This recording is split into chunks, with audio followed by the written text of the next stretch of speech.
Fala, turminha boa! Tudo na paz? André Neves, e o nosso tema da videoaula de hoje é o surgimento do Islã. Vamos abrir esse parênteses aqui. Estamos falando do período medieval, estamos no século VII. É o acontecimento mais importante da Alta Idade Média. É o momento em que vai surgir os conquistadores do Oriente Médio, do norte da África, da Península Ibérica e quase da Europa toda. Você aí do outro lado, se você é cristão hoje, quase você era muçulmano. Como assim? Então observe, a Península Arábica, uma região basicamente desértica, nunca havia despertado o interesse de grandes civilizações desde o período antigo. Nem os romanos quiseram conquistar essa região. A região básica de desertos, com povos nômades, os beduínos, que trabalhavam em atividades comerciais de oásis em oásis, né? É uma região também que já possuía algumas colônias de judeus, algumas colônias de cristãos, e é justamente nessa região que vai surgir o profeta Maomé. Todo mundo acredita que Maomé ele foi caixeiro viajante, ele foi um comerciante. E essas andanças dele entre a península e o Egito, entre a península e a Síria, fez com que Maomé entrasse em contato com essas outras religiões. Se você não sabe, antes do surgimento do Islã, a Península Arábica era basicamente um território politeísta, né? A cidade de Meca já era um centro religioso bastante importante, mas ali eram acolhidos peregrinos para vários deuses. Não é como hoje, né? Aquela Arábia que você tem em sua mente, do Islã, né? Do Ramadã, da peregrinação, é uma visão que não compreende esse período antigo, pelo menos até o século VII, beleza? Então, primeiro ponto importante aqui, por que o surgimento do Islã é um elemento, um divisor de águas a partir dessa Idade Média, dessa Alta Idade Média? Os muçulmanos, após o aparecimento do Islã, vão expandir-se muito rapidamente, conquistando o Oriente Médio, enfraquecendo o Império Bizantino ou o Império Romano do Oriente, conquistando o norte da África, avançando sobre a Península Ibérica e quase derrotando o reino dos francos, que era a última fronteira, a última resistência da cristandade ocidental, né? Colocando em risco o projeto da Igreja Católica de cristianizar toda a Europa. Quase que os muçulmanos conquistavam esse território. Então, acredita-se que Maomé recebeu uma mensagem do arcanjo Gabriel sobre o seu destino como profeta. Ele aí já tinha mais ou menos seus 40 anos, já não era assim um jovem, né?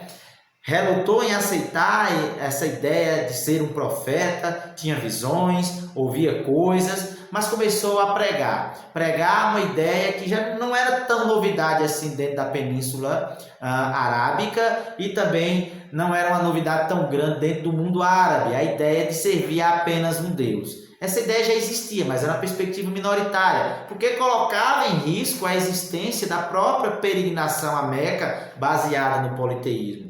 Mesmo assim, ele iniciou o seu processo pregando a ideia de um único Deus, foi muito perseguido por isso, tanto que em 622, Maomé e seus seguidores tiveram que abandonar a cidade de Meca e fugir ou migrar para a cidade de Yatreb, que hoje é conhecido como Medina, a cidade do profeta.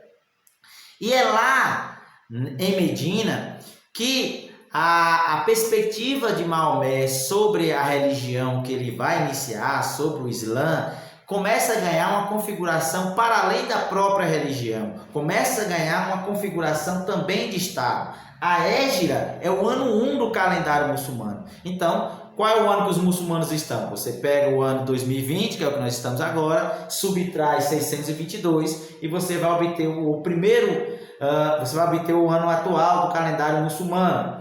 Então veja aqui, em Medina, Maomé concentra as suas preces e as suas pregações com um objetivo muito mais claro: formar um Estado muçulmano, um Estado islâmico, um Estado monoteísta.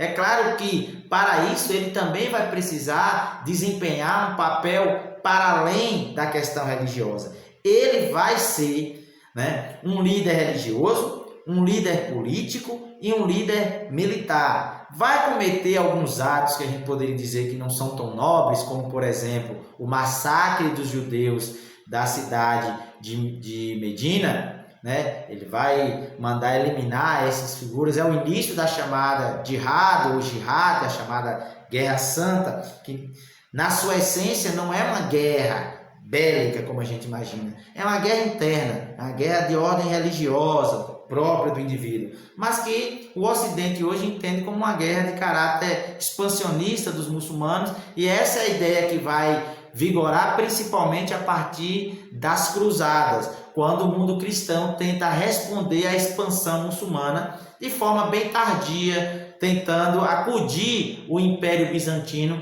que já está sufocado pelas pressões nas fronteiras a partir do exército muçulmano. O Islã é uma religião pautada em alguns elementos básicos: a crença em um só Deus, o jejum, as orações voltadas para a Meca. No primeiro momento, inclusive, essas orações eram voltadas para Jerusalém. Não se esqueça que Maomé ele vai utilizar o conhecimento do judaísmo, do cristianismo, fundir tudo isso com também o politeísmo árabe, né, e formar essa nova religião, que é a religião muçulmana, que é o islamismo. A questão da caridade, a questão das orações coletivas, da peregrinação à cidade de Meca é um elemento muito importante, né? Se você observar aqui, o processo de expansão dos árabes, principalmente após a morte de Maomé, isso aí a partir de 632, é uma coisa fora do comum, sem precedentes. Eles vão conquistar toda a península, né? Vão formar aqui uma ideia já de um Estado muçulmano, que ainda vai chegar a ter Maomé como chefe, porque ele vai liderar o exército de Medina para atacar Meca, né? Destruindo os deuses e deixando apenas a Caaba, dentro da perspectiva do monoteísmo. Em seguida, eles avançam sobre o norte da África, conquistando os territórios da mão do Império Bizantino, entrando na Península Ibérica e sendo detido aqui por Carlos Martel em 732. Ou seja, se não fosse a Batalha de Poitiers, onde hoje é o território da França, a Europa como um todo poderia ter caído nas mãos dos muçulmanos. E ao invés de você ser cristão, hoje você seria islâmico.